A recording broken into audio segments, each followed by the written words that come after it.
Welcome. This is the Between Brothers podcast, where we give you real talk, authentic takes, and laughs on sports, pop culture, and life. I'm your host, Duke the Bananas Lando, along with my older brother, who I call the Chancellor, the champion of charisma. Zero in the building. What's going on, Zero? Not much. No, had to get back out on the road again. So it's another week of training, and then I'll be back. Yeah, I'll be back home. Watched watched some playoff football. CJ Stroud. Hey, Jesus Christ, dog. I think he turned I think he turned the ball over. He threw four interceptions. I'm thinking that he turned the ball over five times. Or maybe as a team they turned the ball over five times, but it was bad. It's like he like there were there was an interception. I think it was a pick six where he could have just taken the sack. I think it was on first down. He could have just taken the sack and he just threw the ball up for grabs and ended up throwing a pick six. Yeah, it won't it for them. And I was watching the Bears Rams. They were tied at 10, and Caleb had threw his second interception. And they were saying it's been throughout the entire playoffs. It was just being like, be aggressive, be aggressive. This is what the guys at halftime were saying. It's like everyone's trying to be aggressive, be aggressive, be aggressive. It's like, look, there's nothing wrong with taking the field goal and taking the points instead of leaving points on the field. It's like, be smart and take the points rather than wanting to be super aggressive and then leave points out on the field because you wanted to because you wanted to be super aggressive instead of taking what's given to you. Um, but other than that, and spending really a day with the kids, everything else has been smooth. Sounds like a good week. Um, what happened for me this week? So, had a little bit of car trouble. So, car wouldn't start. Generally speaking, when that has happened, anytime I've owned the cars, owned this car, has been the battery. Take it to AutoZone. They're like, no, it's not the battery, something else. Probably a starter. Look it up.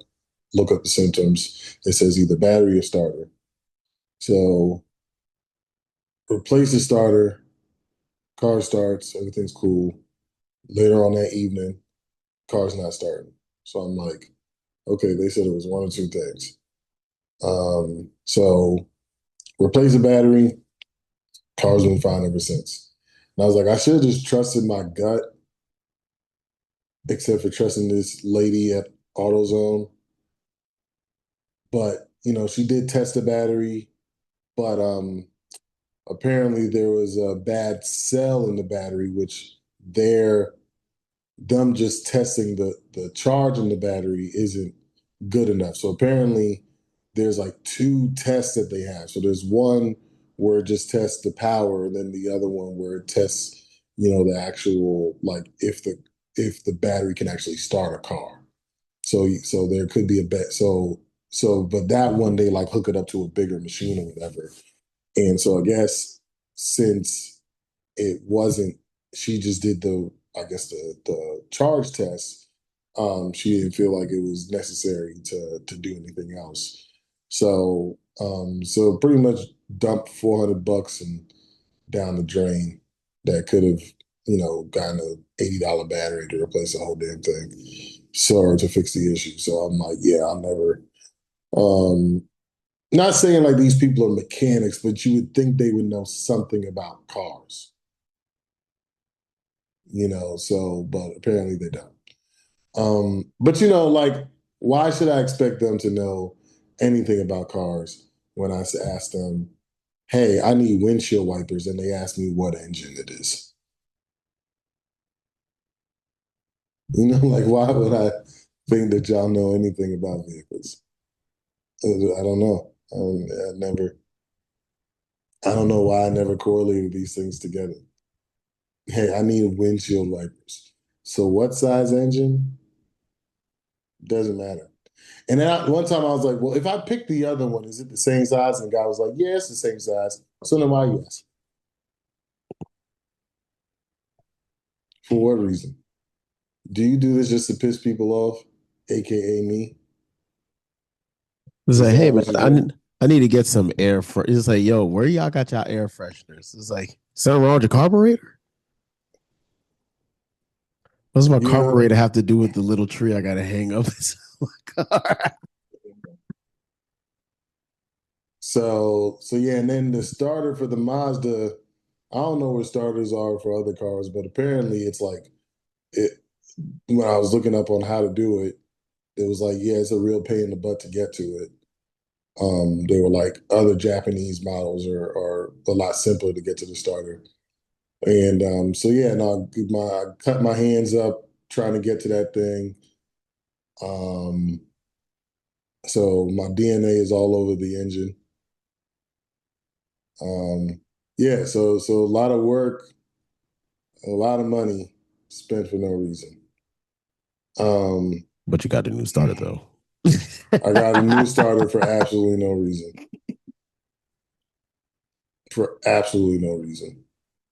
So yeah, no, that was frustrating. That was definitely frustrating part of my week. But yeah, so I made the kids as a punishment do burpees, and they all lived, but I made Link do 50 burpees. By about 25, he was done. I mean, done. He's exhausted. Unfortunately, you only halfway. So he ends up finishing the burpees. I told him to put, because I have a yoga mat. So I tell him to put the yoga mat back. He go in the room, put the yoga mat back. I go in there for something. I don't even remember what I went in there for. Bro laid out on the ground, cooked. So uh, Lollipop and Mace had to give me burpees. So Lollipop kept like taking breaks. And I ain't talking about like small, short breaks, catch a breath, get back into it. I'm talking about long breaks. So she was supposed to give me 5 sets of 40. I'm like, oh, so since you want to take these extra breaks, give me 50.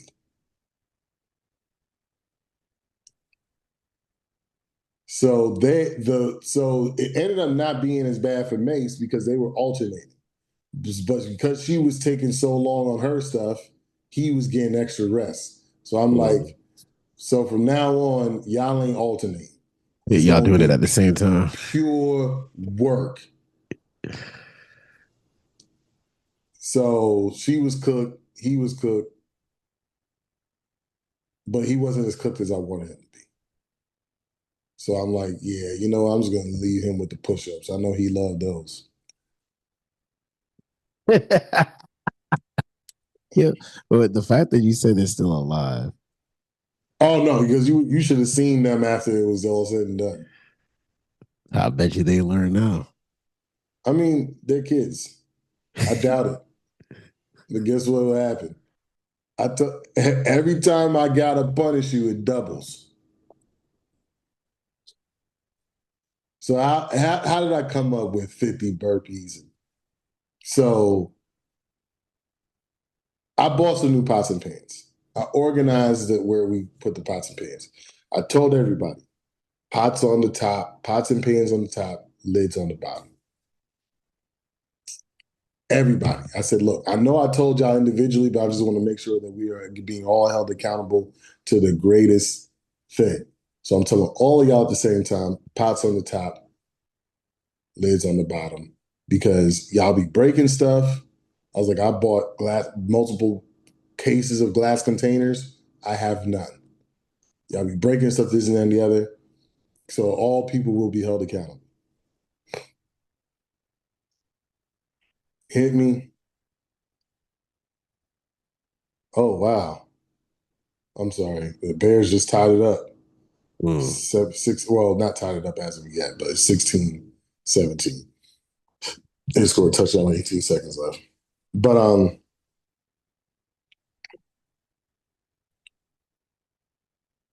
but with that being said, I said if anybody messes this up, it's either one or two things. You either putting the stuff back lazy because you're just throwing stuff into the cabinet, or somebody did it before you, and it's your responsibility if you catch that. Hey, who did the dishes last night? You need to organize this, or organize it yourself if you don't want to do the extra stuff. Cool. That was on a Saturday. I get back Wednesday morning, everything's in disarray. Who did the dishes the 2 nights before was Link.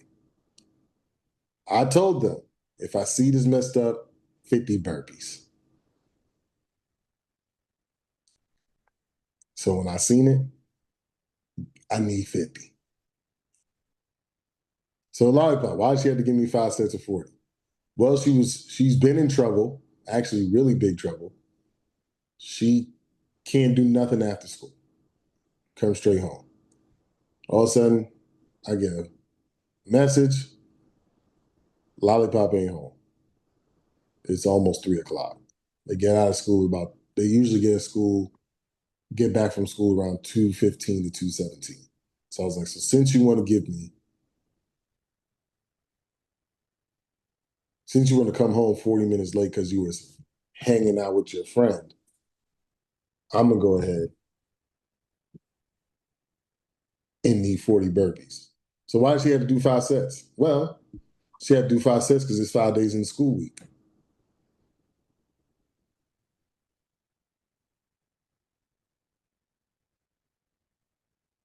Now, was she 40 minutes late all 5 days? No. But she had been arriving later than she's supposed to for several weeks. So she got all because it should have been 14. It should have been 14 sets. But we're gonna give you 5 because I don't got all day to watch you do this. But understand next time it's gonna be 80.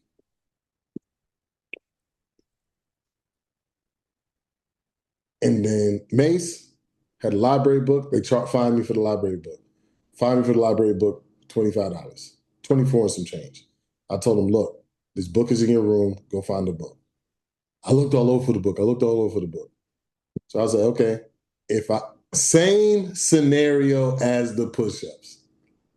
If I find it, you're gonna suffer.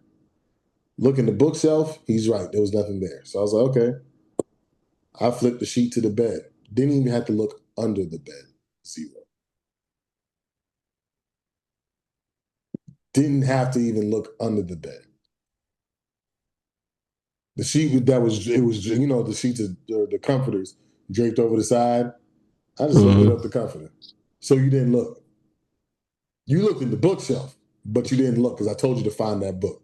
So because I asked you 4 different times, I need 25 times 4. Mm. But he didn't get it the way I wanted him to get it. But we're gonna get into this podcast the way we want to.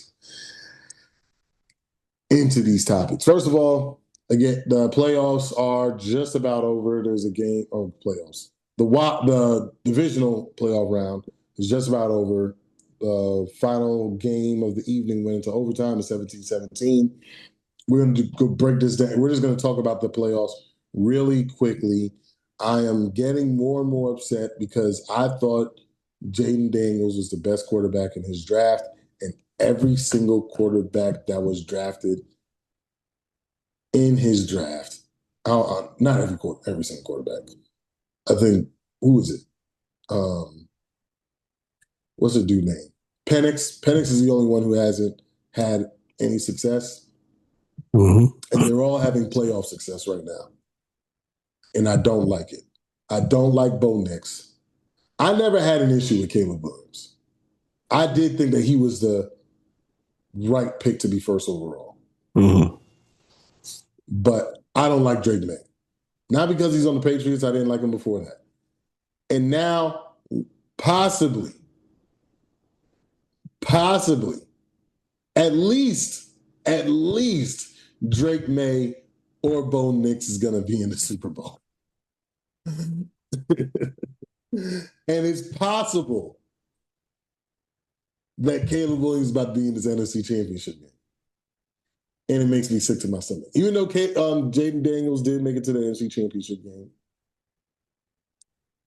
I'm pissed that one of them are going to be in the Super Bowl before. That being said, Josh Allen was a huge letdown for me. Lando, you're supposed to be a Jets fan. Die easy. Why are you rooting for Josh Allen? Y'all don't understand this is not a root for Josh Allen. If you can rewind back to several months ago, I said the Super Bowl I wanted was Josh Allen versus the Detroit Lions. Somebody's going to get their first Super Bowl, and Josh Allen loses. So I wanted Josh Allen to lose, but it's a little too soon. I wanted him to taste it. I wanted him to get so close he can smell it. He can grasp it. The Super Bowl is right within his reach. Instead, he throws 2 interceptions, fumbles the ball 3 times, loses the ball, 4 turnovers, 5 total turnovers for the offense, I believe. They somehow still scored 30 points, which shows how pathetic the Broncos. Was it the Broncos? Yeah. Yeah. Shows how pathetic the Broncos would have been if Josh Allen would have played with any sense of anything. And they lost Bo Nix. Oh, shoot. They did lose Bo Nix. So Bo Nix will not be playing in the AFC Championship. So Bo Nix broke his foot. He'll be in surgery. He's going to be in surgery next week. So Bo Nix, I'm not happy that he got hurt. Not happy that he got hurt. Because y'all don't understand, like, satisfaction for me is people taking L's in great fashion, not getting injured. Like when Aaron Rodgers, I wanted the Jets to be bad with Aaron Rodgers because I don't like Aaron Rodgers. I didn't want him to tear his Achilles. I wanted him to do what he did the season that ultimately got him released from the Jets. Mm-hmm. I want mayhem. I want chaos. I want disappointment in the greatest fashion for people that I don't like. He got released? I thought he became a free agent. I thought it was the last 2 years of his contract when he went to the Jets. No, I'm pretty sure they had extended him. I don't remember them extending him. We'll find out later. Or restructured his deal or something like that. But no,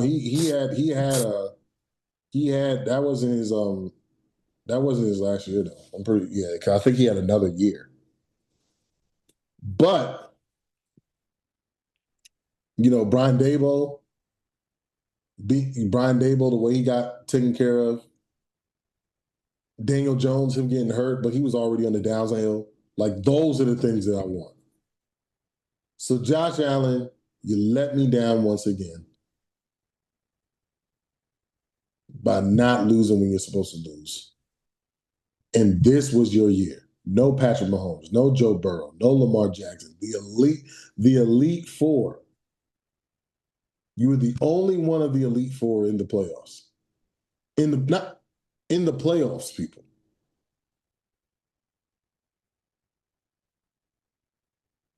And he's the reason for their loss. He's the sole reason for their loss. Well, he kept them in the game. I don't care. Four turnovers. I'm pretty sure I think three of the four turnovers led to scoring drops, if not all four. Because I didn't watch the whole game. But yeah, you crying on the podium. I don't care nothing about that. I don't care nothing about your tears. You say, "Oh, it's my fault." No, duh. We knew that. We watched it. This ain't one of those things like Peyton Manning, horrible defense. They couldn't stop the run. He put up 35 points. They lost 38-35. Nah, this ain't one of them. This is you turning the ball over four different times. And one of the fumbles was butt fumble level fumble. Like, what was that? Yeah, because I missed all except for the last 30 seconds of regulation and all of and yeah, I only caught the last 30 seconds of regulation and the entire overtime period. So, so the good, and then also, lastly, Seattle dominant performance defensively. I'm like, Opening kickoff for a touchdown. yeah, defense, special teams. Mike McDonald has done a great job in over there. I didn't know who he was until he got over there. And as you see, the Ravens defense has been mediocre since he's been gone. And Sam Darnold, it wasn't a fluke. It wasn't a fluke. Not saying I don't think he's an elite quarterback. He's like Jared Goff. He's like a decent guy. Um, and with the right coaching, he's done well. But yeah, this is the NFL, and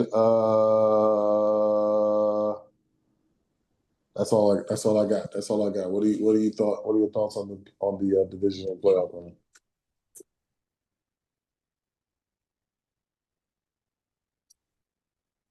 CJ Stroud.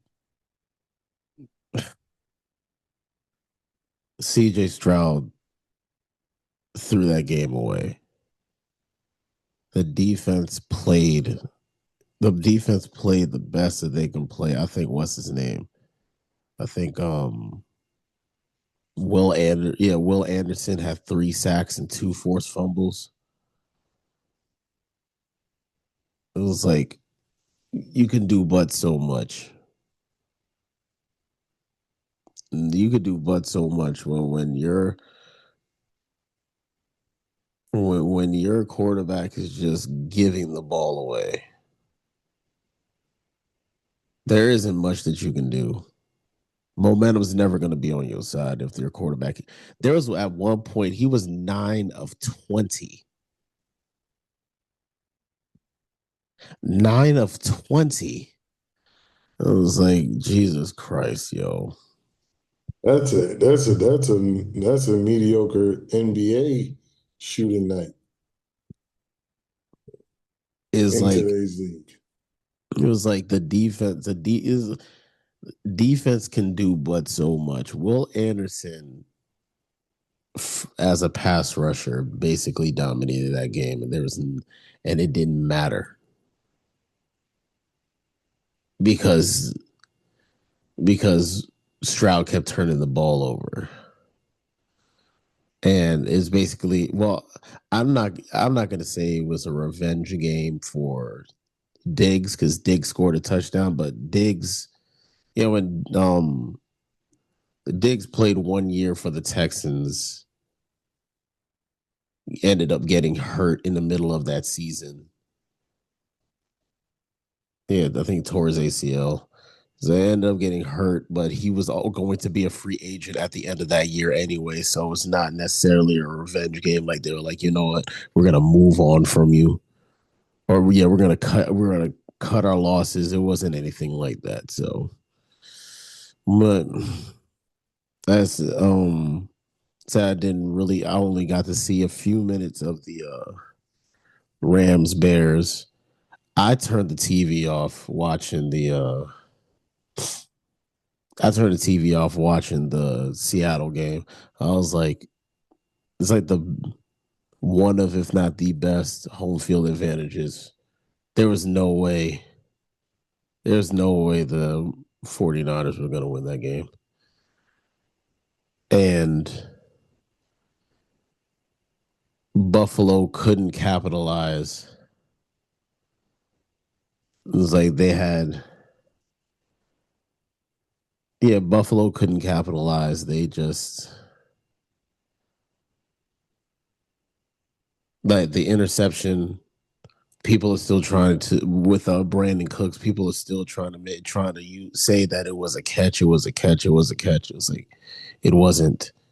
He didn't have the ball getting to the ground because yeah, he didn't have. He's like he didn't have the ball getting to the ground. The ball never touched the ground. He was like the defender snatched it out of his hands and intercepted the pass. That's the end of it. Like stop trying to make all these excuses for um for Josh Allen.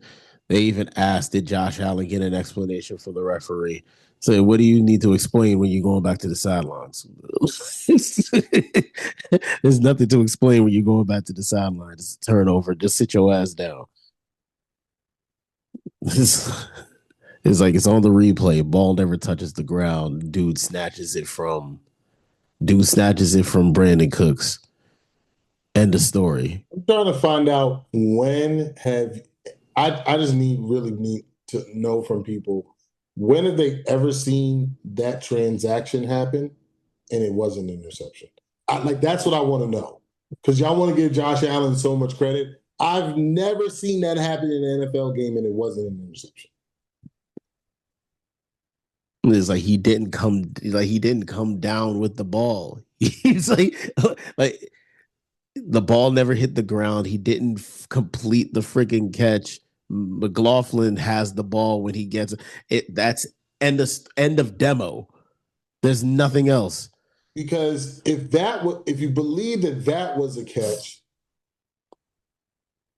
if you believe that that was a catch, then that's fine. But there's no difference between that catch and um, the tight end for the Steelers, where he catches the ball, he's going to the ground, knee hits, he reaches out, and he Mm-hmm. loses the ball.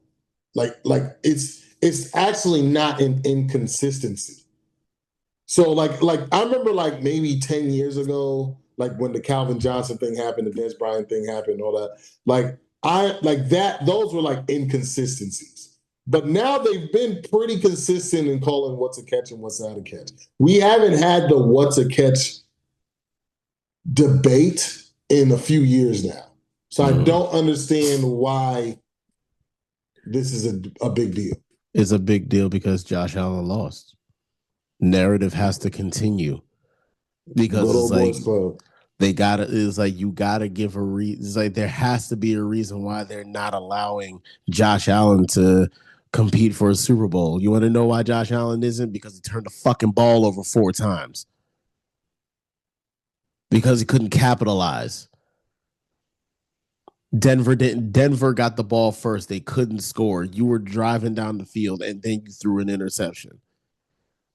And then your teammates do 2 pass interference calls, especially Tre'Davious White. And then Tre'Davious White get himself penalized again for arguing with the ref, taking off his helmet and slamming it to the ground because he was still mad about the previous play. It's like play football.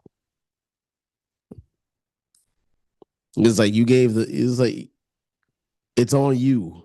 You gave them better field position and then gave them even more field position by arguing, slamming your helmet on the ground.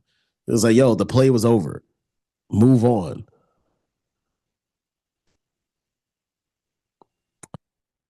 But yeah, that's all I got on the playoffs. Yeah, and just one real quick thing, because I know there's been people who talk about certain quarterbacks and things of that nature, and Josh Allen gets a lot of credit. He's an incredible player. Joe Burrow's an incredible player. Lamar Jackson's an incredible player. But for some reason, like I can't think of a game that Lamar Jackson's turned the ball over 4 times in any playoff game. Matter of fact, I want to say in his last 2 playoff games, he had 4 touchdowns to 1 interception, 2 losses. Yet, y'all say he chokes in the playoffs. So what's Josh Allen has been to as many Super Bowls as Lamar Jackson. Why is it that one chokes and the other one gets excuses?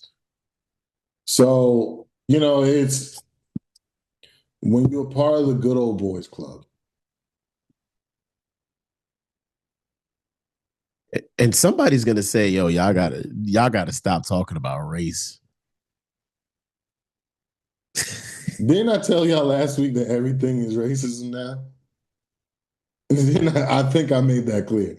When you're part of the good old boys club, because we watched we watched Josh Allen F it up for his team. And there's been times when he's played really good and they just lost. Yeah, But this was his chance to my win the time to Super shine. Bowl.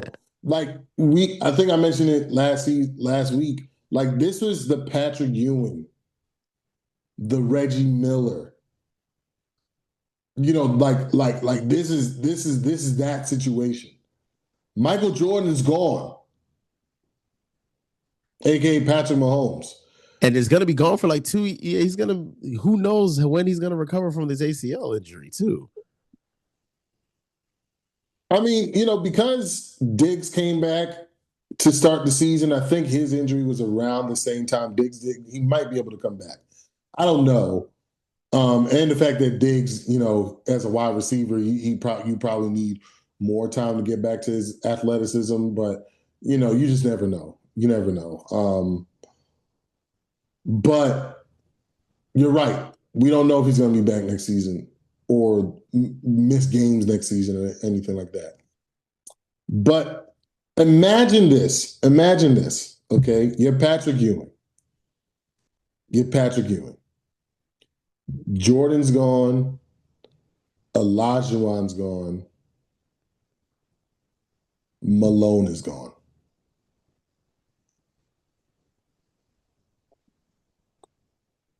Who's to Reggie?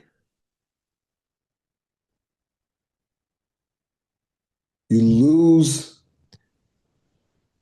You lose to Glenn Rice. I'm not saying Glenn Rice is a fantastic player. Well, I'm saying Glenn Rice was not that level of player though. Like Bo Nix is the Glenn Rice of this conversation. You lost to Glenn Rice, and you were the guy who everybody said the only reason why you don't have a title is because of Jordan. And then when Jordan retires, the first thing you did Is lose to that? was win it. What I'm talking about, real Ewing now. Yeah. You made it to the finals. Now you lost to the second best player in basketball, but not Lamar. Josh Allen didn't have that issue. He lost to the 18th best quarterback. Now, granted, it was one of the best defenses, but dude, the Bills had a top 5 defense too. So, like, you see what I'm saying? If you were to put the teams, like, the Broncos team is the more talented defense, but both elite defenses, statistically, both good offenses, statistically. So, what is always going to be the deciding factor? The person who has the ball in their hands the most. You got Bo Nix versus Josh Allen. There is nobody who watched the two of them play football and think that they belong in the same conversation. The Broncos, who they said is probably the weakest 1 seed in recent memory. And so that's the issue. So no, like Y'all, everybody who I see give Lamar Jackson slander, I need the Josh Allen slander or it's racism because I only see one color of person judge and criticize Lamar Jackson in the vitriol that they do on my social media feeds. Oh, I can't speak for everybody else. let's not forget about what's his name? Um Jalen Hurts as well. It's like they waiting for him to fail. He comes up short. It seemed like he gets the same type of vitriol, and he's won the Super Bowl. He's actually won the Super Bowl. So, that's all I need. I just need us to be fair. You know what I'm saying? Like, or just admit, here's the thing, like just admit you a hater. You understand what I'm saying? Like people be like, oh yeah, I'm not a hater. Like But I'm all signs point to. I'm yeah, all signs point to where your room, where your classroom is, where your office is. Lamar Jackson hater, Jalen Hurts hater, black quarterback hater. Period. Because you do this for a lot of these same people do it for every black quarterback. Y'all the ones who talking about Cam Newton like Cam Newton didn't jump like because Cam Newton didn't jump on a ball, but you're not talking about Josh Allen giving the ball away 4 times. Oh, he did his best. I feel bad for Josh Allen. Yeah, no, and I don't. I don't because y'all told me he was the best quarterback in football.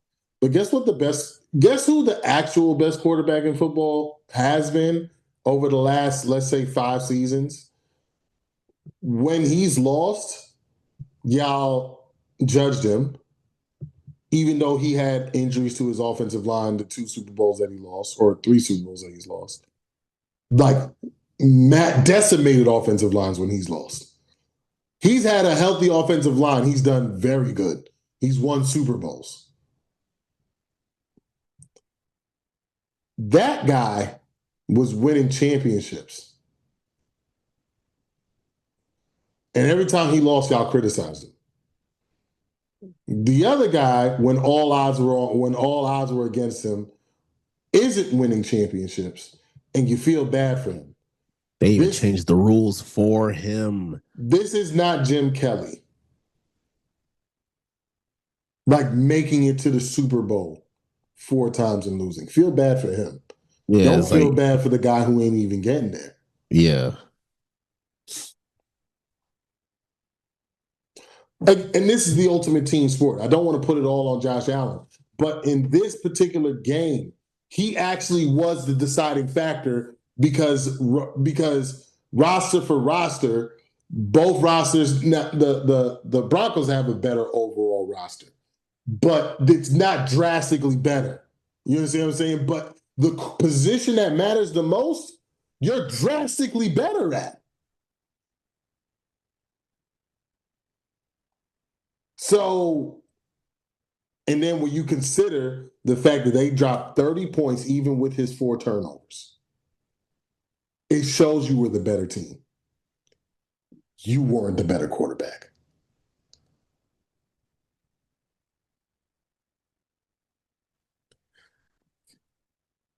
But I think the dude has never won an overtime game. He's 0-7.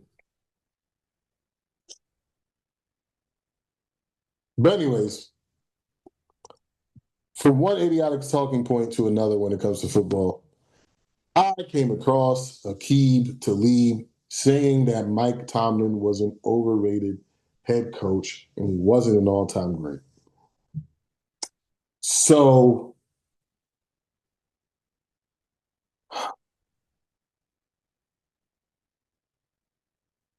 is Mike Tomlin an all-time great? That's for other people to decide when it comes to criteria and things of that nature. Now, I'm going to say what my criteria is, but I'm going to get to that point here. Give me about 60 seconds. Saying that Mike Tomlin's an overrated coach is idiotic. And just because you played sports at the highest level doesn't mean you're not stupid and you're not capable of saying stupid things. I need people to understand, oh, Lando, you never played in the NFL. Yes, that doesn't absolve stupidity, though. Because opinions can be stupid no matter who they've come from. Remember Ryan Hollins? Basketball guy. Yeah. What did he say? Well, I think he said that he would. I know he always used to cape for LeBron. He would take a LeBron over a prime Michael. Or no, he said I know he said I think he said Kobe and Michael couldn't fill LeBron's shoes. I know that was one of the biggest That ones that okay, he's that was one that Shaq walked off the set. And these are two NBA players. Saying Michael Jordan don't have a bag, Paul Pierce and Danny Green. I think it was Danny Green. Like, you know what I'm saying? It's like, oh, well, now they're talking about dribbling moves. But I'm like, okay, but since it was when, like, a bag is a bag. A bag is your ability to get open and get buckets. because you could do all that dribbling and not be able to score. You got to have there's a reason why you have an arsenal. So the entire package. So that's you're capable of saying idiotic things no matter what your profession is. Elon Musk, pick anything. Just close your eyes and point at his Twitter account. Watch a Joe Rogan podcast of the guy. He says idiotic stuff about things that he's supposed to be an expert in. So, like I said, being in a certain profession does not absolve you of saying stupid things.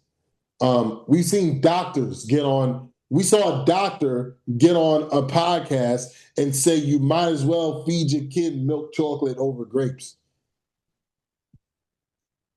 because of some chemical that's in grapes, sugar, because of the sugar content in grapes. Like grapes don't have a million other nutrients that chocolate candy doesn't have. But anyways, but that's what it's not impossible for you to say stupid stuff. Like the lady recently I think she's at Congress, and the dude said, yeah, a guy asked her, can men get pregnant? And she was like, I think what you're trying to do here, she couldn't answer a yes or no question. Yeah, that's a trans thing that they trying to do or whatever. So I get why she's trying to avoid that particular question. But what I'm saying is, but that she's not a scientist. You see what I'm saying? I'm talking about like these are people in their profession. They say stupid stuff. So saying Mike Tomlin is an overrated coach, I'm taking too long. Mike Tomlin is an overrated coach is stupid. Saying he's not an all-time great solely because he's won one Super Bowl is, though you may think it may be invalid or misguided, it's not absolutely wrong. Mm. Especially when you had at one point you had Roethlisberger, Le'Veon Bell, and a prime Antonio Brown. But here's the issue, though. Here's the issue. Because context matters. Context matters. So my criteria for being a great, all-time great head coach really falls down to about 4 categories. And Mike Tomlin meets 3 of them. Can you get your team to play above themselves? He's never had a losing season, even though many years the Vegas odds says he should have, with his roster against their schedule, the schedule that they've played over the years, in one of the toughest, if not the toughest division in football. He manages to win 8 to 9 games or nine games every year. And that roster for a while hasn't been that talented. Can you have your team play above themselves? Yes. Are you winning in the regular season? Yes. Are you winning in the postseason? Mike Tomlin, I'm pretty sure, has a losing record in the postseason. He's 8-12. Are you winning championships? Mike Tomlin has won a championship, but the more championships you win, the greater your case is. Mm-hmm. So, Mike Tomlin, you could say, is the Eric Spoelstra of the NFL. Though I think Mike Tomlin actually played football. But like he gets his team to play above themselves. And somehow you don't know how they're winning. You don't know why they're winning, but you see them in the playoffs. But because they're not a talented team, and talent overshadows many things when it comes to the playoffs, you're just not going to win against the best teams in your league if you're not that talented on any given Sunday on a consistent basis. Any given Sunday, yeah, you can win a game. Are you winning 3 games back to back to win a championship? The only time we've really seen that is the Giants when they beat the 18-0 at that point Patriots. We don't really see that very often. So Mike Tomlin is, based off of my criteria, I would put him as an all-time great coach, but would he be, well, I say he's a top 10 coach of all time, top 5 coach of all time. I don't know. I don't know about 10, but he wouldn't be in my top 5. And again, of course, this is me watching them do things like that. But Mike Tomlin not having multiple Super Bowls is the same reason why Patrick Ewing don't have a championship, why Charles Barkley don't have a championship, why Karl Malone didn't have a championship, why Reggie Miller didn't have a championship, and why arguably Hakeem Olajuwon wouldn't have had a championship if somebody wasn't in the league. Mike Tomlin's case is 2 people: Bill Belichick, Tom Brady.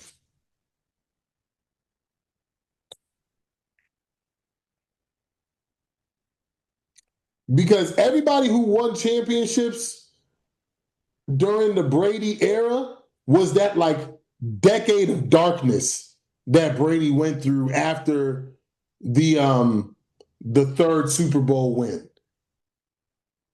where for a whole decade they just couldn't make it to the Super Bowl. Yeah, Tomlin has one of them. Tomlin has one of them. Harbaugh has one of them.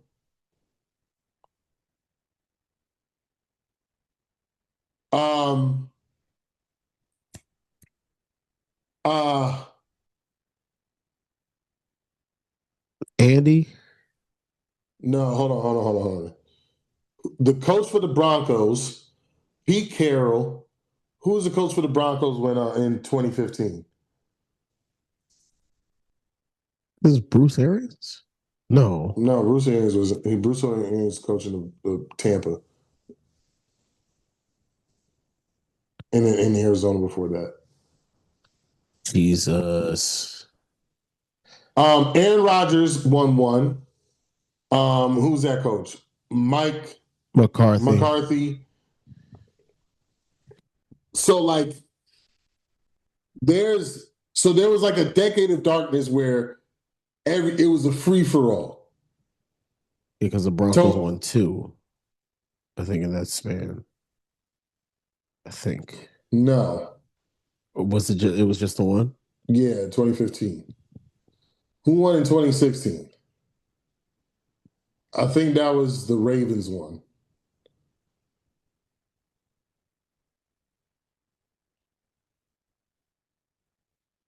Oh, with Harbaugh?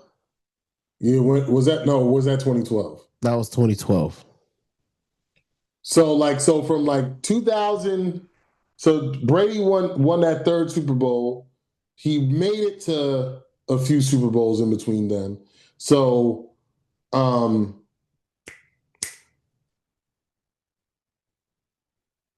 so yeah, Legion of Boom got one, and so the decade of darkness ended with the Legion of Boom because that's when Tom Brady won his next one. So it was from oh five to 2000 or '04 to 2014. Or was it '05 to 2014? But it was a decade. So from like '06, '07, '08, all the way till 2014, that was the time to win a championship because the Patriots were getting to some Super Bowls, but they weren't winning Super Bowls. So Because it's they like, lost to the Giants twice in that span. yeah, so it's just like, so in that, and so that was like the time. And then also like Tomlin, when he won his Super Bowl, what year was that?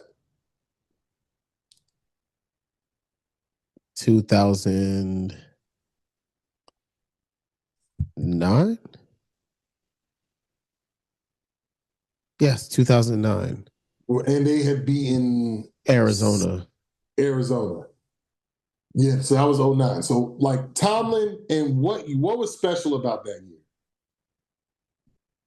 Who got hurt?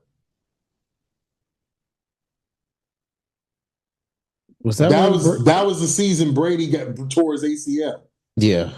So Tomlin, as a coach, did what we thought Josh Allen should have did as a coach or as a player.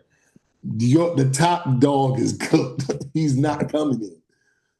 It's our time to win, and he wins.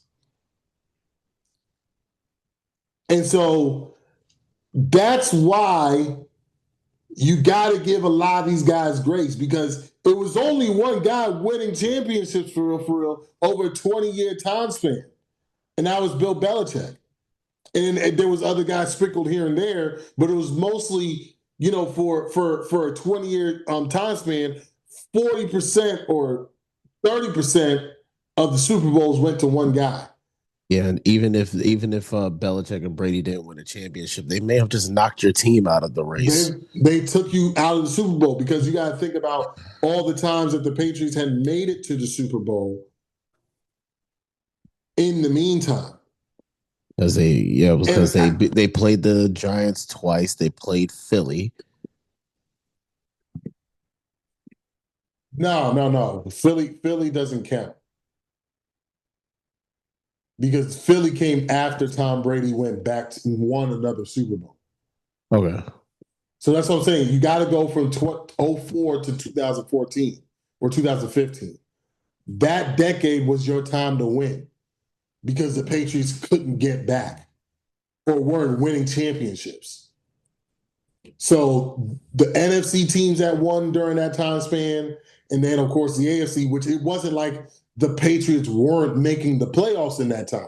So you Yeah, still because had to they go through the Patriots in some way, shape, or form. yeah, The because the Colts, Colts. the Colts got one in '06. Like everybody who was supposed to get a championship when Tom Brady wasn't hurt or wasn't what was still elite, but wasn't necessarily like didn't necessarily have the best roster. Because around that time, the defense, even though the defense still played well, it wasn't that elite defense that they had during like when he in his first three Super Bowls.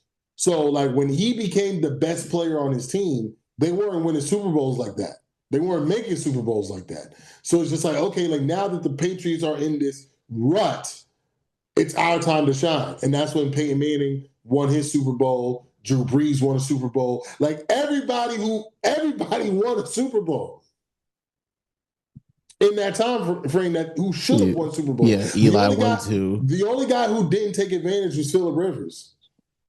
Yeah, The only guy who didn't take advantage was Phillip Rivers. So it's just like as far as the elite quarterbacks around that time, because Drew Brees got one, Peyton Manning got two. yes, he got two. One with the Broncos, which would have been I think would have been the last year. And one with the Colts. Yeah, so that would have been the last year of that decade of darkness for Tom Brady. And so, Pete Carroll got one. If we're going to talk about coaches, so it's just like that. That was your time to win, and he was able to win a championship in that time frame. And every great quarterback of that era, because even Aaron Rodgers got one. Like every great quarterback of that era got one, except Phillip Rivers. Mm-hmm. So it's like, no, yeah, there's nuance to this. There's context to this. Context matters. We can't sit here and be like, Patrick Ewing didn't win a championship. Yeah, Patrick Ewing didn't win a championship. And then you look at the time that he was great, and then you look at the same time who was winning all the championships, And then and you it's like, understand why oh, okay, he just kept losing to the greatest player of all time he could never make it to a championship because he because had to like go through the greatest player of all time to get yeah, there. even to just make it there. To make it there. Forget winning one. Forget winning one just And to the times that he did make it there, the GOAT wasn't playing. And the other time when the GOAT wasn't playing, he went to the finals and then I think lost in the Eastern Conference Finals the year after. Yes, it was the year after. Because they lost to Orlando, I think, in the Eastern Conference Finals. So he did what he was. Yeah, you're right. I don't remember, but he did what he was supposed to do. Yeah, it was because they played the Rockets in '94. Yeah, and in '95 was when the No, they lost Orlando in the won. no, yeah, No, they lost to the Pacers that yeah, year. in the semifinals. In the semifinals, which Reggie Miller is the other great player. You see what I'm saying? So it's just like, but that's what I'm saying. So it's just like, there was never a time where you thought that Mike Tomlin was the best coach in football and he wasn't winning. You understand what I'm saying? Like, Yeah. we're thinking that, like, people have been saying for now 2 seasons that not Lamar Jackson, not Patrick Mahomes, that Josh Allen is the best quarterback in football, and he's not making it. He's not taking advantage of that. And this time, it had nothing. Now, don't get me wrong; the wide receivers aren't great or whatever, but that's a roster problem. They dropped some passes. I think Coleman dropped a touchdown. So it's like that, but that happens. You still put up 30 points. Yeah. And you still turn the ball over 4 times. His drop didn't lead to a turnover. It took a touchdown off the board, but you still scored points. So it's just like, so it's one of those things where, when it comes to what Aqib Talib said, you sound stupid to say that man is an overrated coach because he didn't win multiple championships. But I don't disagree with him if he's saying like, yo, he's not an all-time great coach. Do I believe he's an all-time great coach? Yes, because he meets 3 of my 4 points. But that echelon, the top 4 or 5 coaches of all time, you're not really going to mention Mike Tomlin's name. You're gonna talk about I'm not putting these guys in any order, but you're gonna talk about Walsh, Noel, Lombardi. Belichick, Lombardi, maybe Jimmy Johnson, Andy Reid. So like those are the guys. Tom Landry. Tom Landry. Who's the guy who coached the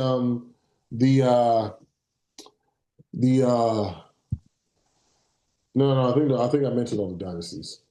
So you know what I'm saying? So you're going to mention those guys, and then you forgot Don Shula.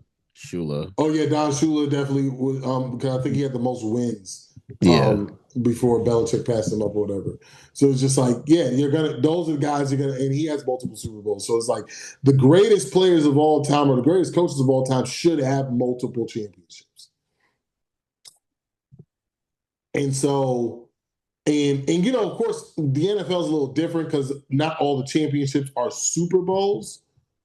But that's why but even Vince Lombardi, he still got the first 2 Super Bowls, in NFL history. So it's just like, so he's already there, and he has a bunch of NFL championships as well. So it's like you're gonna have to have multiple championships to be in that upper echelon of coaches. But if you're talking about Aqib Talib's generation, Mike Tomlin's clearly a top 5 to 7 greatest coach. So to say that he's overrated is idiotic. But that's my rant. Go ahead, Zero. Yeah, when you mentioned Lombardi, he's only ever lost once in the playoffs. Yeah, that dude's 9-1 in the playoffs. That's freaking ridiculous. The only time he lost was in 1960. He lost to the Philadelphia Eagles. Um, yeah, it's like with with Akib, it's like he's just been on this roll. Him, it's like he just been on this roll of just these takes just flying off the handle for real. In my opinion, it's like I get it. Like we don't know what his criteria is, but it is what it is. Whatever he feels is what he feels. It's just my thing is it's like you said with Tomlin. Like he like you don't if you exclude what he did um with well you really can't exclude that, but it's like you get the hand that you're dealt. He had Ben, yeah, he had Ben Roethlisberger, he had Le'Veon Bell, he had Antonio Brown. It's like, yeah, you wonder. It's like you wonder how he could not win a Super Bowl with them. But it's like sometimes it just don't go your way. Look at these playoffs. Sometimes shit just don't go your way. Because he won his with Santonio Holmes. So it was like, man, we all know Santonio is no AB. But but you're right though. He's no AB. He wasn't a head case. So so I think he is as well. Like I'll probably he'll be in my top 15 maybe. Yeah, top 15, especially when it comes to regular season success. It's like the fact that you went 19 years without a losing record, even if some of those seasons were like you were on the brink. It don't matter if you were on the brink. Did you it was like you finished the year with a winning record. It is what it is. There's nothing they can't take that away from you. Now, when it comes to because I wrote down records of NFL greats or of coaching greats, and he Mm. would be the only one with a losing record in the playoffs. Like I said, Lombardi is 9-1. Jimmy Johnson was 9-4. Shula was 19-17 with two Super Bowls. Jimmy Johnson 9-4 with three. Landry was 20-16 with three Super Bowls. Chuck Noll is 16-8 with four Super Bowls. Bill Walsh was 10-4 with four Super Bowls. Belichick is 31-13 with six. Andy Reid's 28-17 with three. Is like, Yeah, but that's the thing. Of course they would. You like you see them. They won Super Bowls. The more Super Bowls you win, that means the higher more wins you have. You're winning four. You're winning 3 to 4 times every year. You're not one and done a lot like Mike Tomlin has been. You see what I'm saying? So it's like, of course, yeah, of course they would have. Um, if the more Super Bowls you win, like I said, the better your win percentage in the playoffs will be. So yeah, no, that makes a lot of sense. That like, it, unless you started out winning a bunch of Super Bowls and then you just went, then you tailed off. you went to, let's say, even then it would be hard because you got to think about it. Every time you win a Super Bowl, that's 3 W's, 4 W's, depending on where you position Yeah. in the Super Bowl or in the Yeah. playoffs, right? And not a lot of wild card teams win You're Super Bowls either. So but that's what I'm saying. So like 3 W's minimum. So you're 3-0 every time you go to the playoffs and win a Super Bowl. or 4-0. You're only allowed to lose once. You see what I'm saying? So it's like if you're one and done, you got to be one and done for a long time, like Mike Tomlin has been, in order to have a losing record. Which you said he's 8-12. If he would have won a playoff game every year that he lost a playoff game, then he would still have a winning record because you're only allowed to lose once in the playoffs. So it's like, yeah. So if you win a Super Bowl one year and then you won and done the next year, Tom Coughlin, like that, that's you know what I'm saying? Or in Tom Coughlin's case, you I think know, he has a. You know what? I don't want to assume. I was gonna say I think he has a losing record in the playoffs, but has multiple be, Super Bowls. because he's lost, he was one and done a lot. You see what I'm saying? He was one and done a lot. So it's just like, but like the 2 years that he had historic runs, he had historic runs. You know what I'm saying? But like in Mike Tomlin's case, he would have been better served to not have as many winning seasons as he did because of his play, because it would have never affected his playoff record.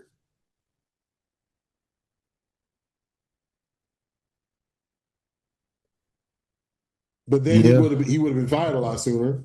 Well, he wasn't fired now, but yeah, he wasn't. Yeah, and they put that on up there on the video. They said that he was fired when it's like he literally he stepped down. It's like why would you even put the headline that he got fired? Because if he got fired, yeah, it's like if he got fired, they wouldn't hold his rights. His contract is yeah, terminated. yeah, yeah. And he was like he was stepping down and he's gonna take a year away from the game. And then but what was it? I think it was Jay Gruden that was on the panel. He said he would if he was Tomlin. We don't care. Yeah, I'm he joking. said I'm he joking. said if he was Tomlin, he would wait for Andy Reid to retire and then go to coach the Chiefs. Andy Reid, I don't see Andy Reid retiring anytime soon. Like I'm not putting my career on hold, waiting on some guy to retire. No, I knew we shouldn't have cared about what the hell he had to say. Um, Yeah, but when it was like what he was saying, what when Talib said what Tomlin was saying is getting stale. It's like, how do you know? Because what's it called? You can run through a wall for a coach and still have a team outplay you on the field. So there's this betting podcast I listen to. They love betting on Tomlin as a dog. He has like the best winning percentage as an underdog. They call it a rah rah Mike Tomlin spot. They're like, oh yeah, you just gotta bet it. It's like over, over, over, over the season, you're gonna win a lot more than you lose. You're gonna make money off of just blindly betting Tomlin as a dog because he's always got his team ready for some reason when the papers are saying they shouldn't win, which again is why he's a great head coach. When they win more games, there was a stat he had the most wins. He covered the best as a dog. I think only him, Belichick, and Vrabel were like the three best at covering spreads as an underdog. He had the best record winning outright as an underdog. So he's winning more than the guy that you said is the all-time greatest head coach of all time. Most people say Bill Belichick. He's better at him at winning games he's not supposed to win. If that's not a great head coach, I don't know what is. Because that's your job as a head coach.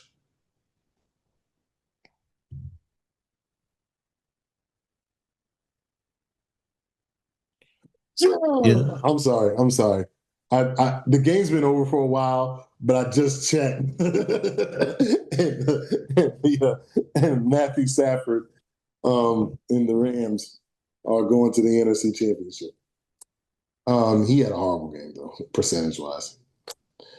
20 for 42 is diabolical. 20 for 42. 20 for 42. He got sacked 4 times. Mm. Caleb Williams threw 3 interceptions. Mm. One of them probably ended the game.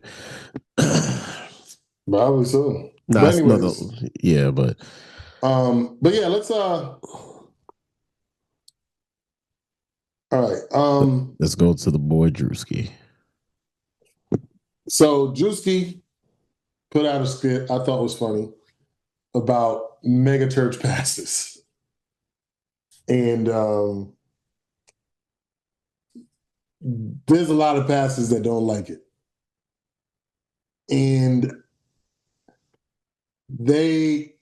people are like, hit dogs will holler. Hit dog, meet holler. Like, Mm. it's funny. And then there's a lot of people said they stop following him because he was making fun of God, which I don't know how making fun of the pastors are making fun of God. And I'm like, are y'all like, I don't know what's wrong with y'all. You understand what I'm saying?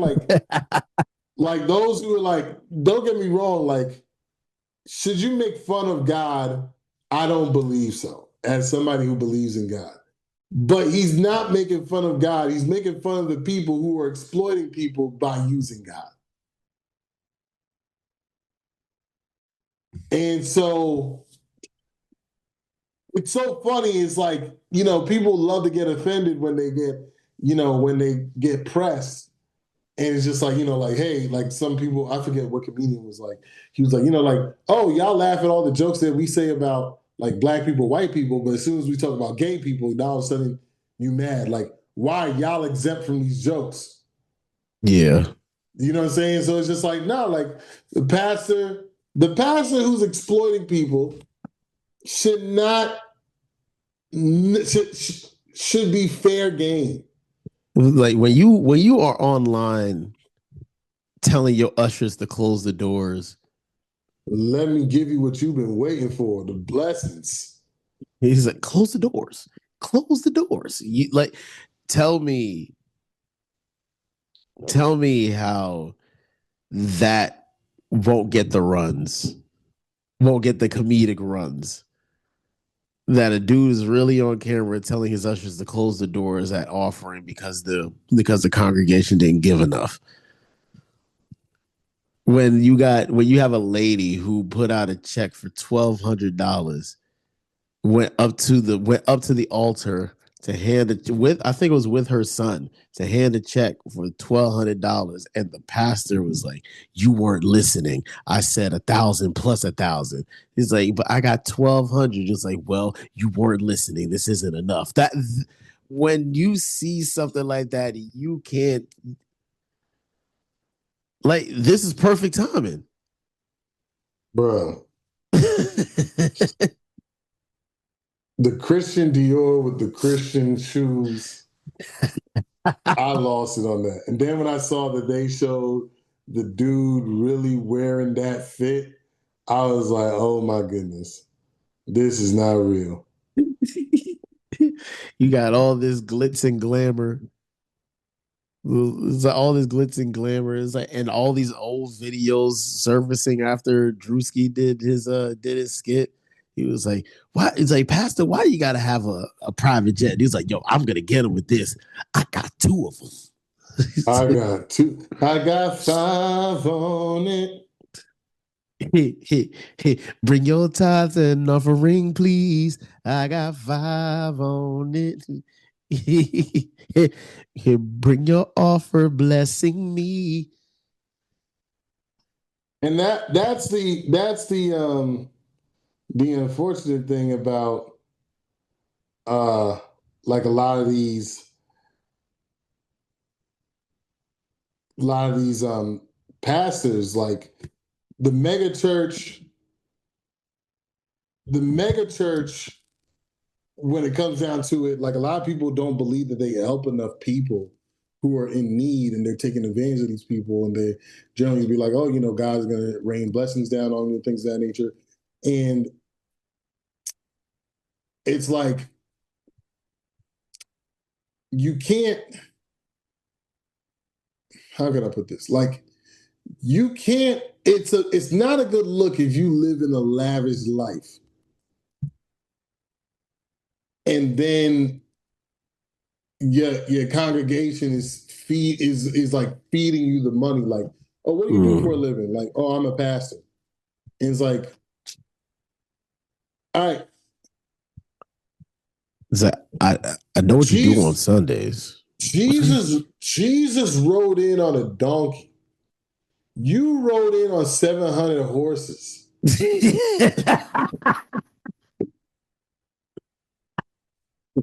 That's a Hellcat, sir. Why are you driving something that says hell as a pastor? You driving a Challenger Demon. Why are you driving something as a pastor called Demon and Hellcat? He's like, you really don't sell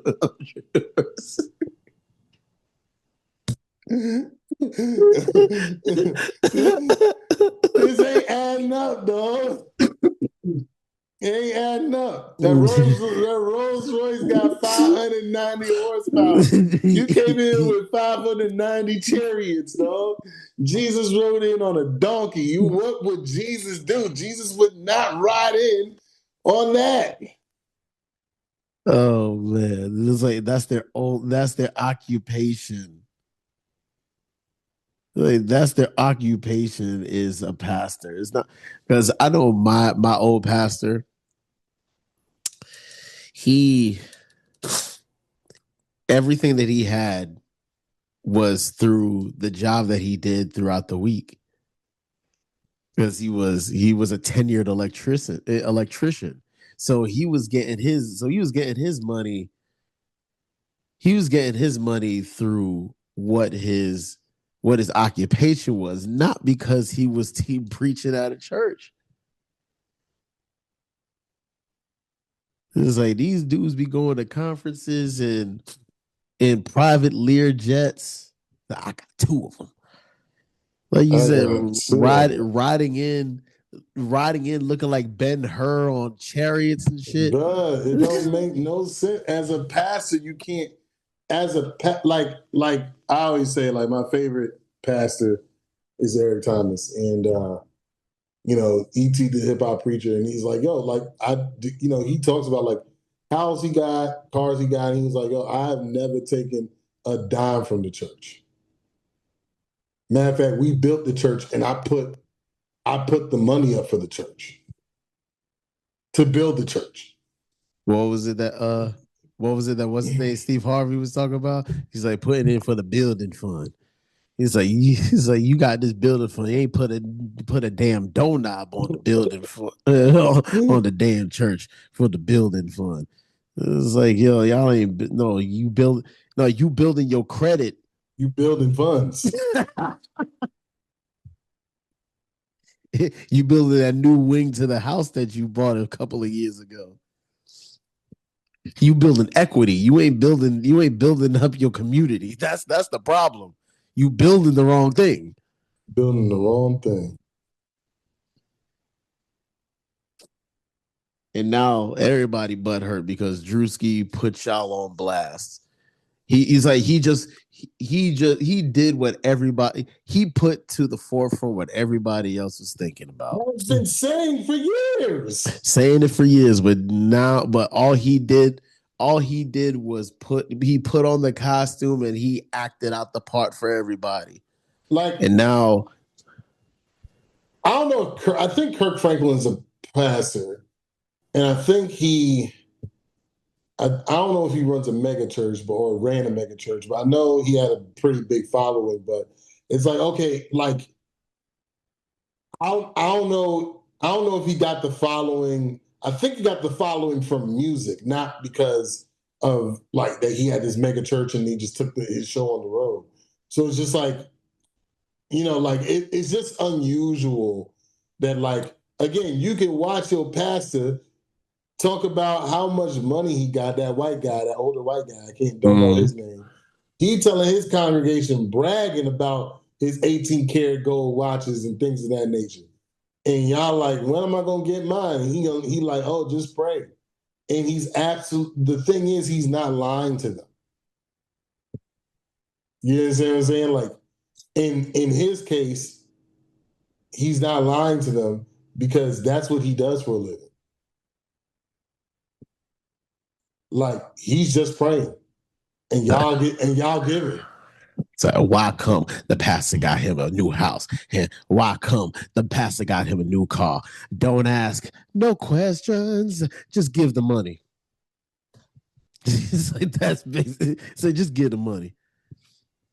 Yeah, and it's an unfortunate thing because like there are people who are suffering. And so like, you know, at some point you gotta see the scam. At some point, you got to open the Bible and see that the Bible told the man. This man said he's doing. I can't remember. I can't remember even they named the man. But this man comes up to Jesus. And he's like, "Yo, I want to like tell me how to get to like heaven." And he said, "Give up everything and follow me." And they said the man walked away disappointed because he was a very wealthy man. And they said that God said it is easier for a camel to, or Jesus said it was easier for a camel to walk through an eye of a needle than it is for a rich man to make it into heaven. Just knowing that, you should, as a pastor, you should want to give more money away if you're that affluent off the church. Mm-hmm. You know what I'm saying? You don't like you live in this again multi-million-dollar life. And again, if you're living that life because of what you do outside of the church, I'm not tripping off of that. Let's say you're an attorney, high-level attorney, high-level musician. What's his name? He doesn't live a lavish life, but like, and he does like some preaching a little bit, but like Andre Ward, who made millions of dollars as a boxer. Okay, you live in a lavish life because you made millions of dollars as a boxer and you doing pastor work on this, like virtually as a public service. I ain't tripping off of that. But when your job is pastor, yeah, and that's your only profession, we shouldn't have an issue with it, but we shouldn't look at you funny. Especially when you that white guy bragging. Or there was another black dude who was like driving Ferraris and stuff like that to the church. You're lying. Yeah, there was I forget what he was on the Breakfast Club, or they were talking about on the Breakfast Club years ago. Bro had Ferraris, Rolls Royces, and all kinds of stuff. You know, and then there was the one pastor. There was like, you know, he had the Bentley Bentayga, I think, on in the church, and then he was like, you know, I think he said something about like it could be yours or something like that, and then somebody in the congregation goes, "Can I drive it?" And he's like, "Nah." Like, bro, like how you trying to expose people without exposing people? And what I mean by that is like you bringing this Bentley to your church to show the church that one day it shall be yours, but yet you don't want them to feel it. You don't want them to touch it.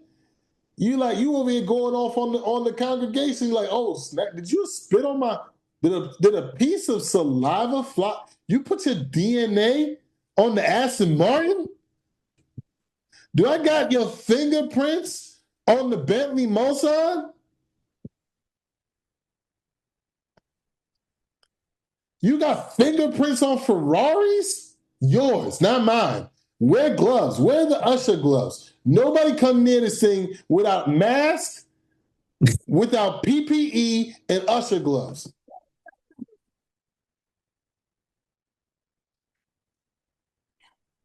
Am I killing mosquitoes or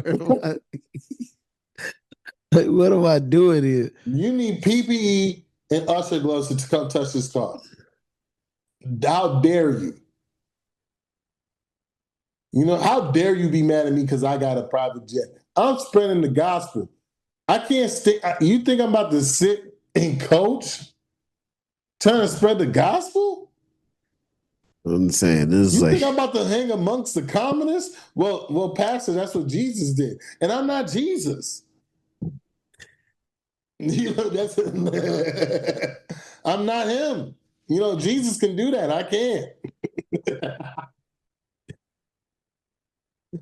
I can't. I'm incapable. But I strive to be like Jesus every day. Well, Pastor, you can start striving by flying coach. I ain't there yet. I work too hard on this church to tithe me my lifestyle for me to sit here and fly coach. I need that I'm private. saying it's like the only coach I'm riding in is my private bus, Bruh. my motor coach. The only coach I'm flying in is to coach my favorite football team to come speak to y'all. I'm flying in with the coach. You know what I'm saying? I'm flying in Bill Belichick to come teach y'all something. I'm flying with the coach or I'm driving in a motor coach, but they ain't no coach on the airplane. Nah. Wait, you said first class. You said first class. I'm a first class citizen. It's like I work too hard spreading this word for me to be sitting next to somebody. I need my own pod. Yeah, like what do you mean? What do you mean? There's PJ. I need these PJs. I need my own pod. I need my own pod and champagne. How do you? I'm employing Peter over here, flying me around in this jet. Will a man rob God? You know.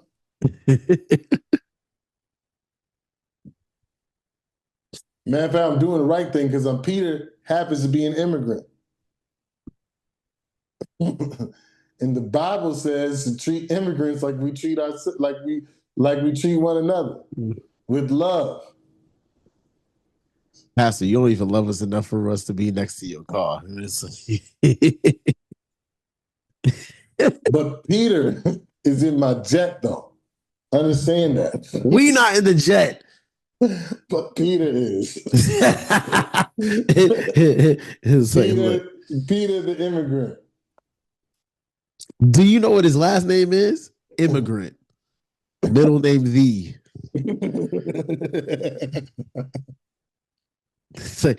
But Pastor, my last name's Fernando. I said immigrant.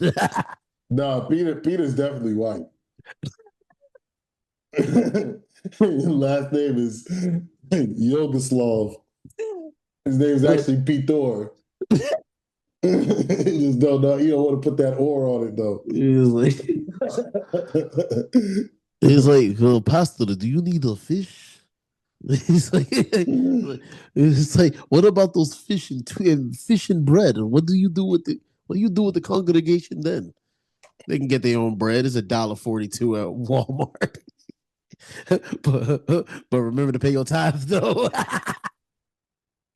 You walk into this church with money, you walk out without any. Because you didn't follow the rules. Jesus fed 5,000. It's like, Pastor, you have enough money to feed 500,000 people. Yeah, but Peter.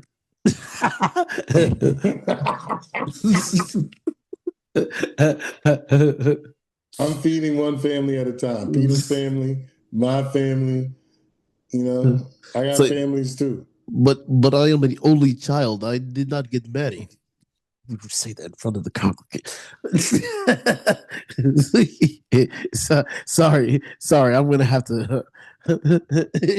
have to discipline Peter real quick. You know what I'm saying? Because that pastor bragging in front of pastor bragging in front of his whole congregation. I can't imagine being that arrogant as a pastor. Yeah. Somebody's gonna walk out of there and be like, God damn it, I can't even feed myself. And he over here bragging about having 2 private jets. Clip is ready. You're gonna be cursing in church. He's like, I got 2. He's like, I got 2 of them. He's like, oh, this bitch made fool ass punk. Like I can't even get bread today. And this dude bragging about the cars that he got. That it's like he live in a gated community. We can't even visit him. he pull up in security, see him. It's like Pastor Goodwin said not to give y'all the code. And I'm not even the one that thinks that pastors shouldn't get paid because pastors, especially when you got a church, that people come to you for with like a lot of their issues and stuff like that. Like Mm-hmm. you want them, they want you to be their therapist and things of that nature. Like, yeah, you should get paid, but yeah, nah, dog. Like most of your money should come from the work that you do because like Jesus, Jesus didn't get paid for preaching the gospel.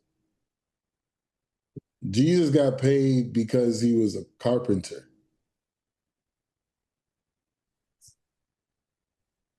Jesus made his money from carpentry, not from ministry. So that should be the role for every single pastor. Try to be the best at your craft. Mm-hmm. Like I said, Eric Thomas, a speaker. Like, I don't think he's a pastor, but Andre Ward, a boxer. You know, do those things. But like, if your job is a pastor, like when I hear dudes say like, "Oh, I knew this one guy," he was like, "Yeah, I want to be a pastor when I grow up." What? That doesn't make sense to me. Why would you want that? That sounds like a horrible job. I want everybody to come to me with their problems. I got my own problems. I got erectile dysfunction. You over here telling me about your I can't get my penis up, and you want to talk to me about your marriage? you want me to send up prayers for you to Jesus. I've been sending up prayers to get my meat up. I can't even get my meat up. You want me to send prayers up for you? Okay. He's like, give me a bottle of Cialis, and then we'll talk. Rose Sparks ain't working for me like they did Shannon Sharp. Shannon Sharp got him an OF girl with them Rose Sparks. I can't even get a jump start with the Rose Sparks. And you want me to be your direct line? Don't make no sense. I never understood. I'm like, when he told me that, I was like, why would you want to do that? He's like, man, I just love, talking about the word of God and this and the other. You can do that without having to be a pastor. I'm like, bro, I don't even understand it. That just sounds like a horrible job. That just sounds like a horrible job. I don't think that you should call that job. I think it should call you. Yeah. Like, you know what I'm saying? Like, that don't make sense to me. Yeah, that's not even a joke. That's actually Yeah, actually like makes I'm a whole being lot of sense. serious. Like that should be that should be that should be thrust upon you, not you Yeah, seeking it out. yeah, it's just unusual. Not saying that it shouldn't be, it should be unusual. It's just unusual to me because I'm like I said, man, I just don't I said this on this podcast before, like years ago. King Sean used to come on here and he was like, we asked like, would you have like, do you want multiple wives? And then and he's like, oh, like y'all lying. I'm like, man, the Duchess give me enough headaches. Why would I want another one? And not saying she's a bad wife or anything. I'm just like, yo, like you have issues in relationships. I want extra issues. I want extra kids to give me more issues. Like the what we got is enough, man. I do not need an additional wife to add to that. So it's just like I don't understand these people. Like, oh yeah, like yeah, if you having a lot of sexual encounters, that sounds great. But I don't want those problems. Oh Yeah, at the man, end of the day. you're not a leader. Yeah, I am a leader. A leader knows his limitations too. Mm-hmm. So it's like, hey, it is what it is. But that's a passive called Druski the B word in service. I'm like, oh, he got you all out of sorts. One guy was like, oh, so you sent me a video, dude say, oh, fat dude, fat people when they run out of jokes, they come to the church. And I'm like, Okay, but he's making fun of the church. You making fun of his weight, but your exploitation of the church got your pockets fat. Him actually using his talent in comedy got his pockets fat. He didn't run out of jokes. Y'all just a new joke because you've always been a joke. He ain't the first person to talk about the church in that way. So why is this like, oh, because you see he's really saying stuff that y'all said on that skit. So these are direct shots to you, and you don't like it. Who likes being made fun of? You know. Now everybody laugh at jokes about themselves. We do. I do. Zero does. If it's a good joke, sometimes y'all say lame stuff. But like, nah, this cut deep, dog. This cut them people deep. Shout out to Druski, man. Yeah. I don't even like Druski that much. Like I think he's funny, but I don't like seek his stuff out. I don't follow him or anything like that. I think he's a funny guy.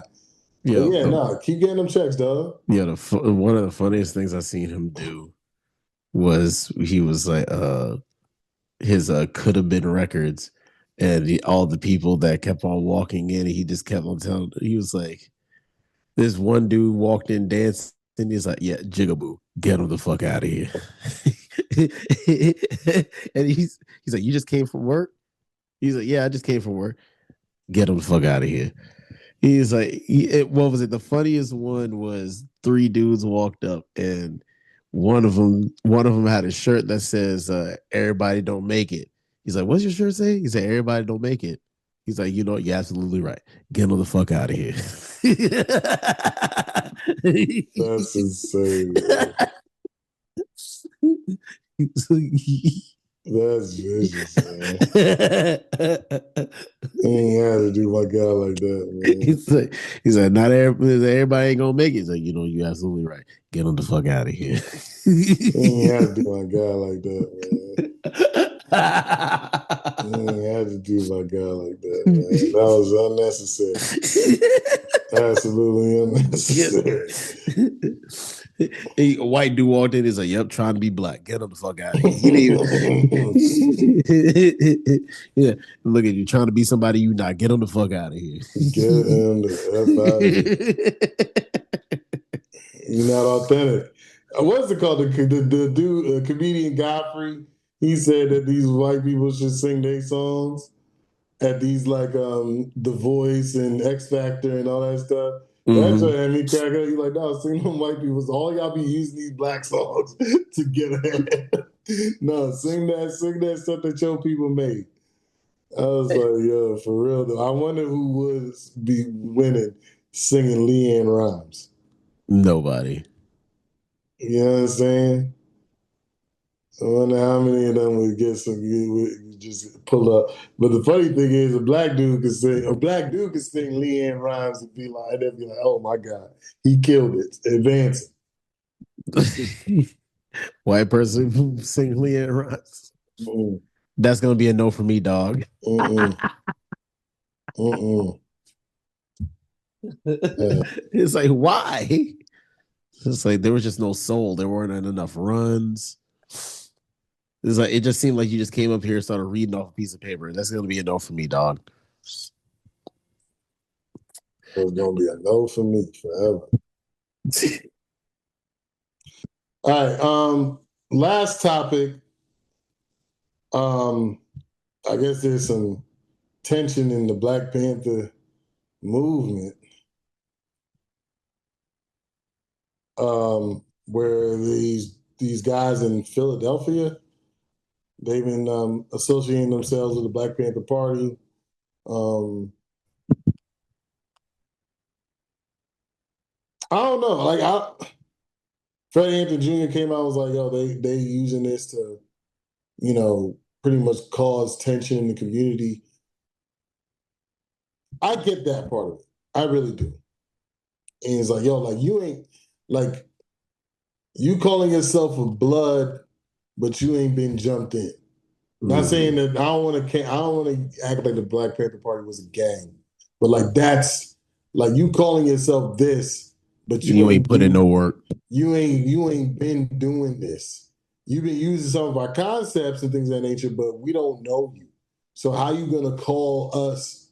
How you gonna call yourself us when we don't know you? I get that portion of it, but I'm like, I don't understand what the issue is if they're teaching Black people on how to defend themselves, how to conduct themselves in police confrontations and altercations, and that when these ICE people are coming through to people's neighborhoods terrorizing them, they stepping in saying y'all ain't about to do this. I don't know. You explain to me like what the issue is. I'm not too sure because he said that that they're not like the mission statement basically of the Black Panthers is to like basically uplift their own our own communities,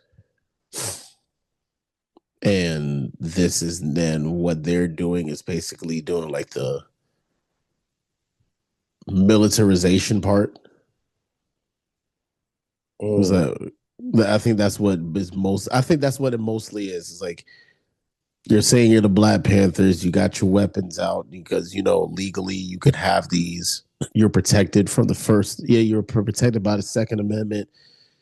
It's like you're willing to use force if necessary.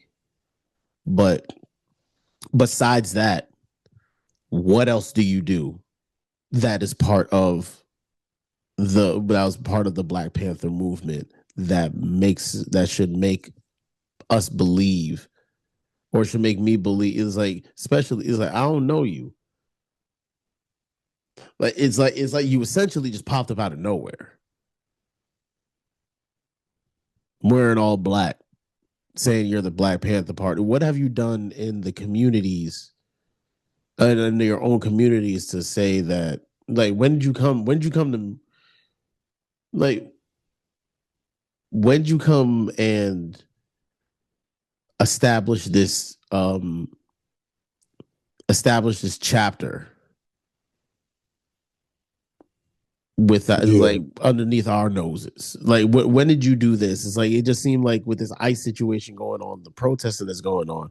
Now all of a sudden, you just poke your head like that one meme where it's a guy, where it's this black dude coming out of the sewer, and it was like your favorite team. It's like when your favorite team finally start winning, and then he just Bro, I've he's seen so many Patriots jerseys in church. I'm like, y'all shouldn't wear this at church, yo. Wearing another man's name on your back at church. I think I've had this conversation before, but that's some next level weirdness. so it's like you just popped up out of nowhere claiming you're this, and you're using our name to push whatever narrative you're pushing Yeah, in a sense. And it's like I get where Fred Hampton Jr. is coming from, especially with his dad. Yeah, with his dad being who he is and what he yeah, stood for and what he fought for. yeah. I What would he take it. died for. Yeah, I would take it personally too. Yeah, you can't just hop about the bed, turn your swag on. You know what I'm saying? Like, Loaded up the chopper, say what's up. yeah, you know what I'm saying? Like, that's just you can't do this. There's rules to this. You know what I'm saying? Like I can understand the great American philosopher Biggie Smalls once said, "You new to this, I'm true to this." Like we've been doing this since the '60s. Mm-hmm. You can't just step up in here and don't check in. Like, nah, that you ain't one of us. We appreciate some of the things you're doing, like you've taken concepts from us, but you don't really know what we do. You know, you're just doing what you think we do.